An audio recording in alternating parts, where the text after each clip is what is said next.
교섭단체 원내 대표들이 국회 정상화 합의문에 서명을 하고 국민 앞에 공표까지 했지만 자유한국당 의원총회가 추인을 거부하면서 국회 정상화가 물거품이 되는 초유의 사태가 되었습니다. 그동안 법률안이나 예산안 협상 결과를 놓고 각 당 의원총회에서 지도부의 협상안을 불신임한 사례는 있었어도 국회에 등원을 할 것인지 말 것인지를 놓고 이런 사달을 일으킨 사례는 찾아보기 힘듭니다. 어제 하루 항의가 빗발쳤습니다. 특히 경제개혁과 노동개혁 법안들의 처리를 목 놓아 기다리던 경제단체들은 왜 정치가 경제를 골병들게 만드냐며 아우성입니다. 자유한국당은 지금이라도 3당 교섭단체 원내대표의 합의를 수용하고 조건 없이 국회에 복귀하기를 바랍니다. 민생 입법을 논의하는 상임위원회에서는 회의를 방해하고 정쟁 소재가 발생한 상임위에서는 우르르 몰려가서 목청을 높이는 모습은 한마디로 추태입니다.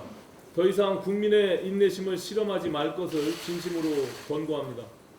바른미래당은 자유한국당의 등원 여부와 상관없이 여야 3당이 합의한 6월 임시국회 일정에 따라 묵묵히 의사진행을 이어갈 것입니다.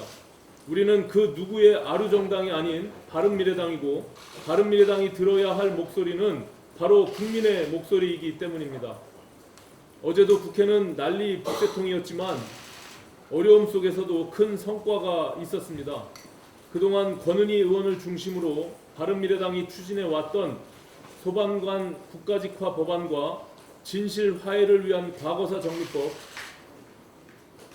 그 두 중점 법안이 행정안전위원회 법안심사 소위를 통과한 것입니다. 이제 소방직의 국가직 전환을 통해 재난 대응 능력을 높이고 소방관들의 처우를 개선할 수 있는 길이 열렸습니다. 또한 향후 4년간 과거사위원회를 재개해서 공권력에 희생당한 분들의 유가족을 위로하고 상처를 치유할 수 있는 기회를 만들게 되었습니다.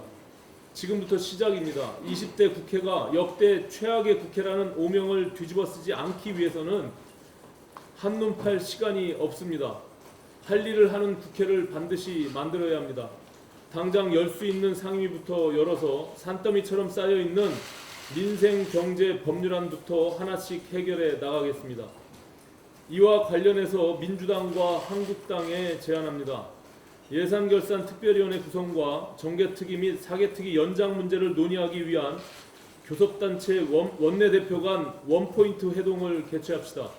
지금 이 상황에서 합의문 전체를 놓고 재협상을 벌이는 것은 가능하지 않습니다. 따라서 가장 시급하고 당장 결정해야 할 현안들부터 테이블에 올려놓고 접점을 만들어 가는 것이 상처를 최소화하면서 국회 정상화의 실마리를 찾아가는 길이라고 생각합니다. 합의된 일정에 따라 모레인 6월 28일에는 본회의를 열어서 각 상임위원장과 예결위원장을 선출해야 합니다. 또한 패스트트랙 지정 법안들을 합의 정신에 따라 처리하기 위해 정개특위와 사개특위 연장 문제 또한 결론을 내려야 할 것입니다. 특히 이달 말로 임기가 종료되는 정개특위의 경우 원내대표 간 회동에서 연장 문제에 대한 결론을 내려주지 않을 경우 한국당을 제외한 여야 4당 특위위원들이 선거제도 개편안을 표결에 붙이겠다는 의사를 밝히고 있습니다. 이 와중에 특위 연장이 끝내 무산되고 그 결과 선거제도 개편안이 정개특위를 통과하게 되면 20대 국회는 돌아올 수 없는 다리를 건너게 됩니다. 따라서 이 사안은 원내대표들이 정개특위 위원들에게 반드시 답을 드려야 하는 사안입니다. 이인영 원내대표와 나경원 원내대표의 답을 기다리겠습니다. 이상입니다.